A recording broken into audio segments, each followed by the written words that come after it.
Hello everyone, Tasai, your Prince London, and this will mark the first episode of whatever this sort of is. I kind of call it like ranting with me. I guess I will just talk about stuff. It isn't the first time I've just ranted on this channel. I have a lot of videos about that, but most of the times I just embarrass myself singing. I don't know why I picked up this Starbucks cup, which is so clearly empty, which it wasn't. I just spilled water on the floor.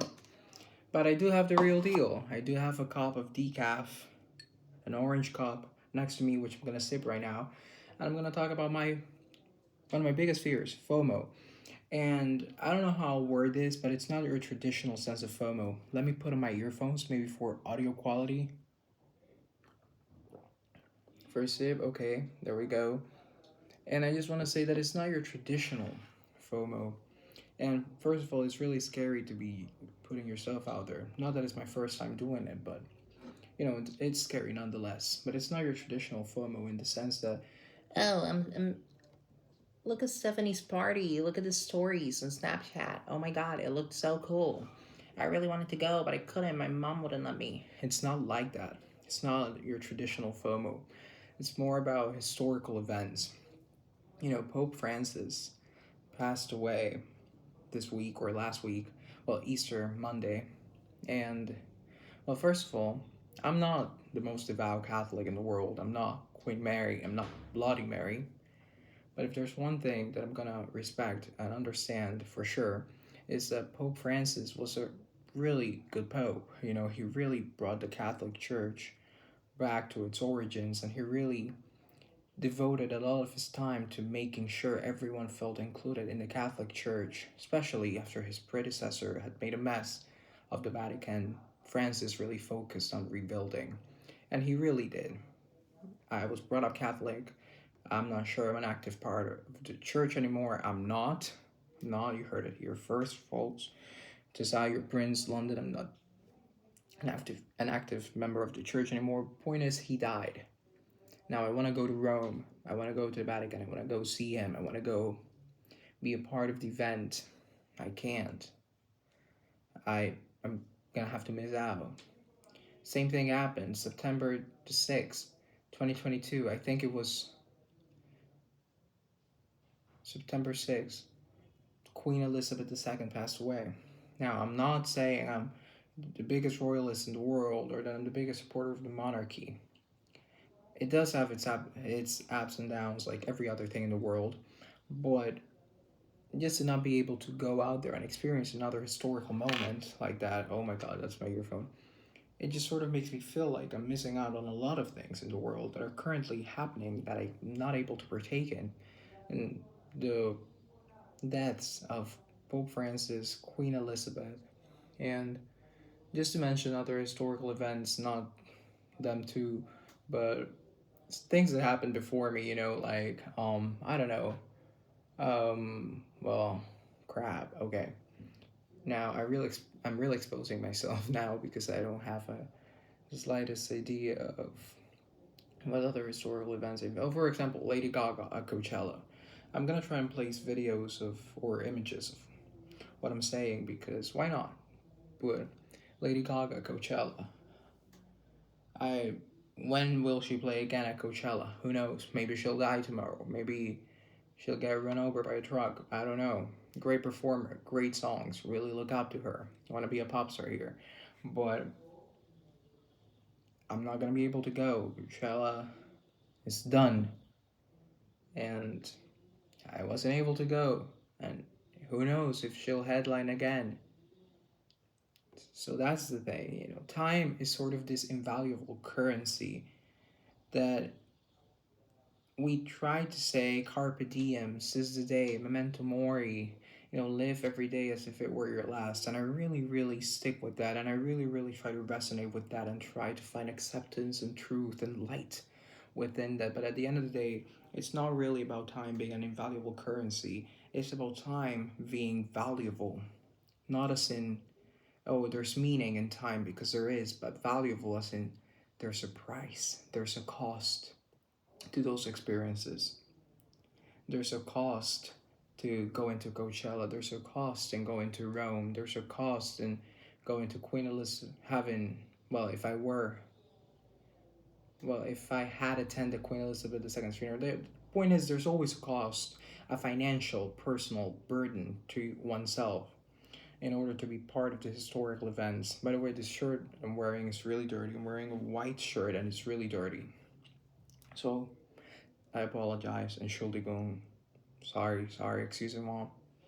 Um, what can I say? I promise the shirt's clean. It's just stained. That's my second sip. I don't know where I'll place the cup. Maybe I'll change this. Okay. The point is, there's always a cost within the system that we live in. And by the way, if you're liking any of my ideas or any of my rambling or ranting, I feel like this is more of a ramble or a rant. I don't know. Let me know in the comments. But point is, it is scary to think that I'm not gonna be able to experience much of the world because I'm not able to pay for it. And it brings me back to poverty. Of course, I'm not poor in the sense of I'm not dying. I just had lunch. Do you know how blessed and how privileged I am to have had lunch? And maybe you had lunch too. I mean, if you have internet access, that's a privilege in and of itself. But it's not about internet access. It's about there's a basic human dignity for poverty, and I recognize that. But I think there should be a category for poverty as in historical, cultural poverty. I'm culturally poor. I am not able to attend museums or galas or events or go buy records or music or go to the movies or the theater.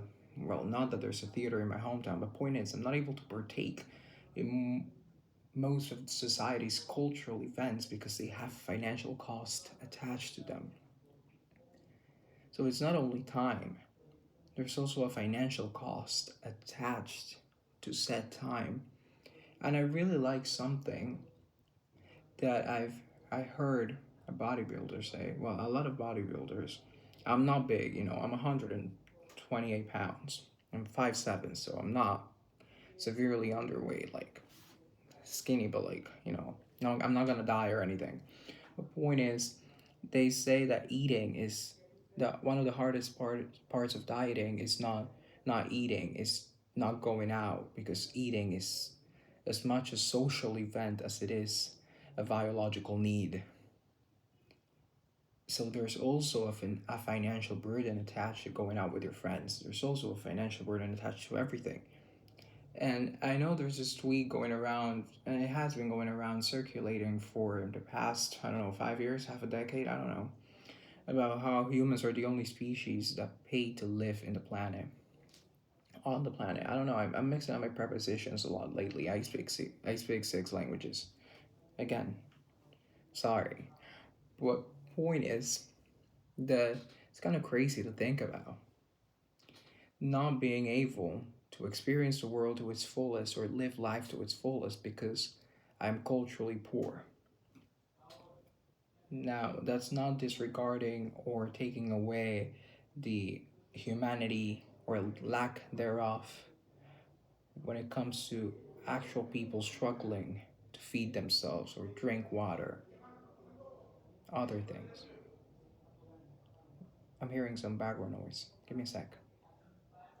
Okay, but point is, it's not taken away from that.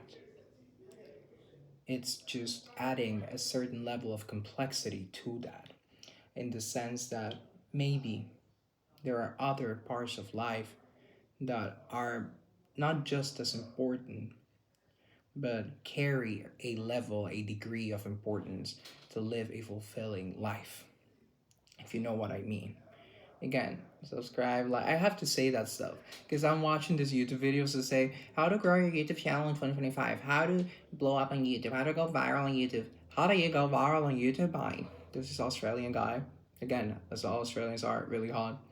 But I have to say, subscribe. So I kind of don't want to beg. I don't want to be a beggar here, but just saying. Point is, point is that The poverty takes away from, and this will lead to my next point, which is our bucket list, our own personal bucket list.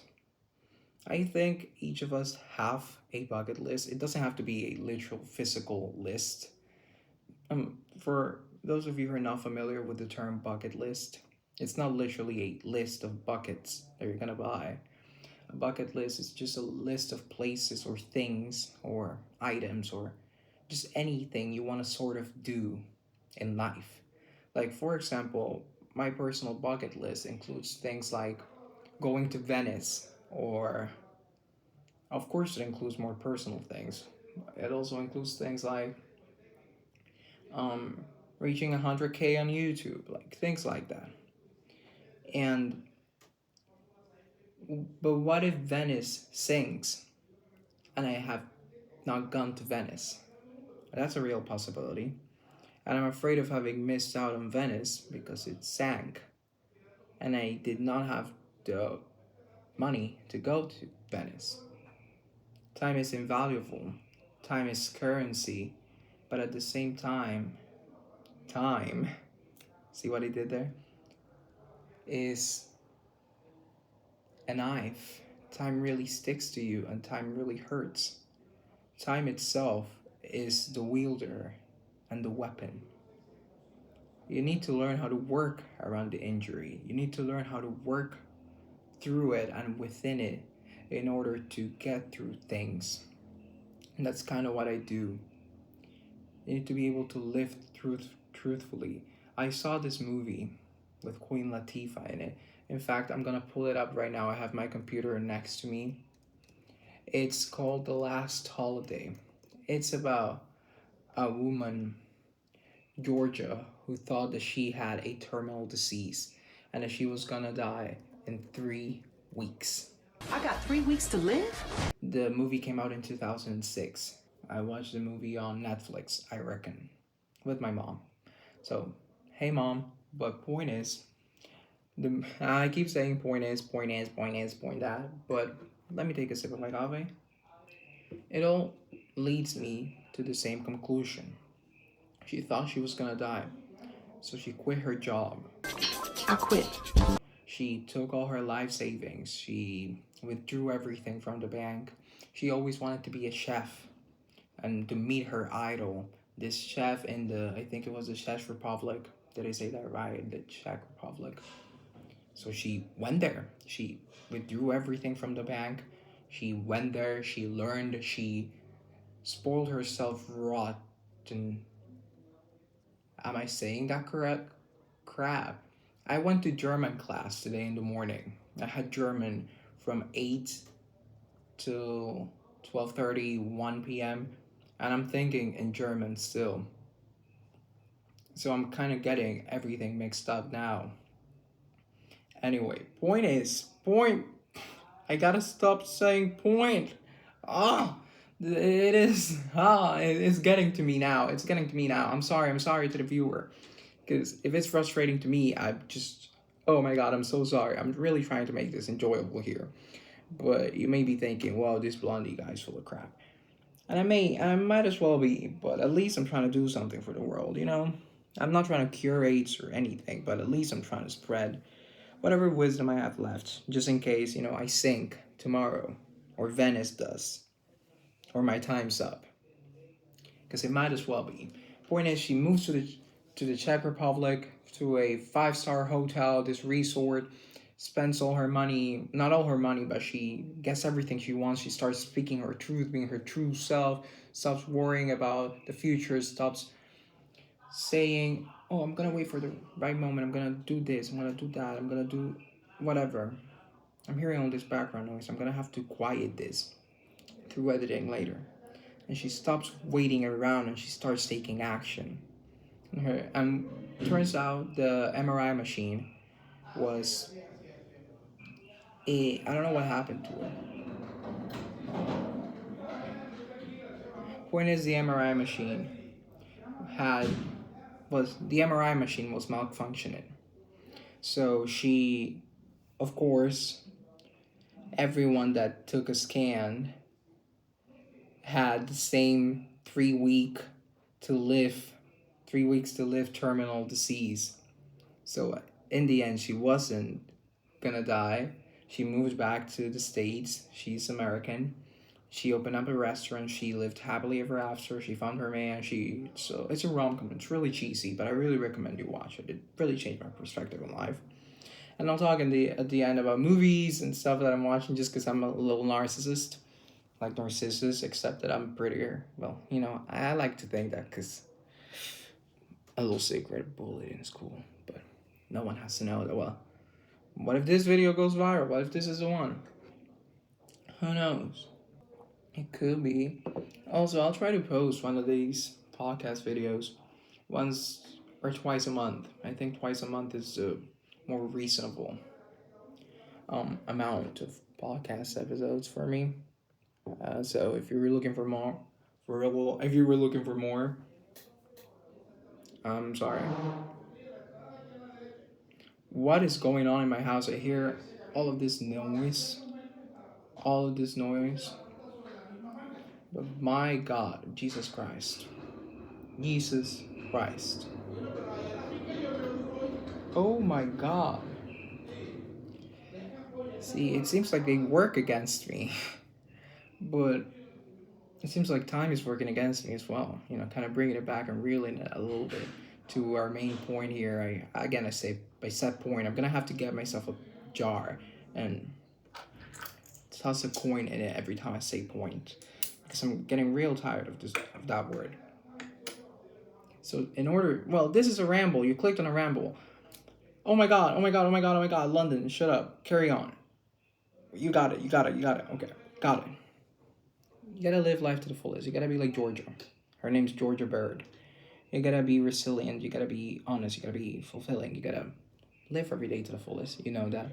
But I think not a lot of us realize that we actually do have to live every day to the fullest, because we might as well die tomorrow. We could. That's a real possibility. And the thought of that is so sad. I might not get to go to Venice or, for example, the Paris Olympics. I really wanted to go to the 2024 Summer Olympics in Paris. I really did. I sent in resumes. I volunteer jobs. I really did. I'm looking forward to the Milan Olympics. I really want to go to the Saudi Arabia World Cup in 2036. But, I could say a lot of things, but they might just not come true. Those are just words. I can say a lot of things. I can say I'm the king of the world. It doesn't mean anything. A word's just a word. Do you mean what you say?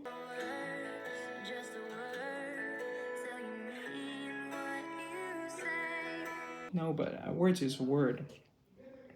And you gotta take action, but action doesn't always equal result. So if I'm not able to go to Venice, if I did not go to Paris, if I'm not going to Rome today, because they're burying him today, I wouldn't be able to make it. I live in the other side of the world, so on the other side, I live in South America. So I did not see the Pope. So there I go, another major world event that I missed. I might as well live my truth. I owe myself that much. You owe yourself that much to live your truth. I don't know how I'll title this episode, but if you're gonna get one thing from this, is please live your truth. Please be kind to yourself. I'm not saying be a bitch to everyone and be rude and be mean, because no one likes a bully. Trust me, from firsthand experience, no one likes a bully. That was a bit of a mouthful, but just try to be kind, try to be selfless, try to be conscious of your words and the power they carry. They might just not mean anything or not carry any real, tangible power, but they do have an effect on other people. Not in the real world, but they do have an effect in on again, they do have an effect in how on others feelings, so be mindful. Now I have arrived at the end of the video. Well, not the end of the video. What am I saying? Well, point is, I think this has been a real successful ranting episode. What am I reading, you might ask? This is not a sponsored video. I don't make a penny from my YouTube channel. I'm reading Jane Austen, the complete. Well, I'm reading Sense and Sensibility. I'm on volume 2 of these things, so far so good. Love Sense and Sensibility. I've never really been a big fan of Jane Austen, but I'm starting to see the appeal. I've tried to read Pride and Prejudice like 3 or 4 times now, so I got this big book instead with all her novels, and I thought that I'd work myself in, in chronological order. I think it's chronological, I don't know, but point is, now that I bought it and I spent money on it, I'm getting my money's worth, so I'm gonna read it. And so far, so good. Like, if you're gonna spend money on something, Sense and Sensibility, really good. It's not a waste of money at all. What am I listening to? Well, the album I'm listening to the most, Mayhem, Lady Gaga. I really like that album. I feel like it's really cohesive. It came out March 7th, 2025, I think. It is 51 or 53 minutes long. It's Lady Gaga back to being Gaga at the peak of her power. It's fun, it's witty, it's sexy, it's danceable, it's funny, it's everything that you want. It's Gaga. It's Gaga at the peak of her powers. So it's amazing. My favorite song on that album is Love Drug. I posted a cover of that. Don't check it out. I know I some of the songs that I post on the channel are kind of parody, just for laughs, darling. But my original stuff, that's serious. But the other ones are kind of like just karaokeing and having fun. What am I watching on television? I'm on season 4 of two, well, no, well, on and off, 2.5 Men. I think I'm on season 4. I'm also watching Hacks, season 4, Righteous Gemstones, season 4, The Last of Us, season 2. What else? What else? What else? What else? What else? What else? So there's that. And again, I'm gonna try and post this thing if they do well. I think, actually, let me not think, because I do not know. Maybe it will do well. Maybe it won't.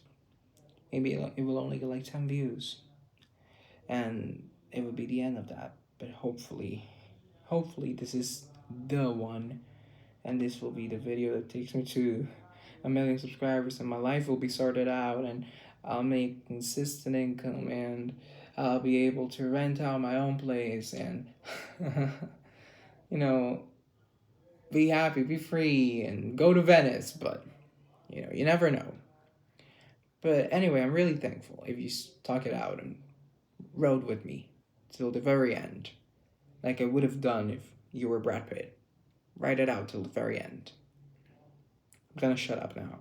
So, Tessa, your Prince London, watch.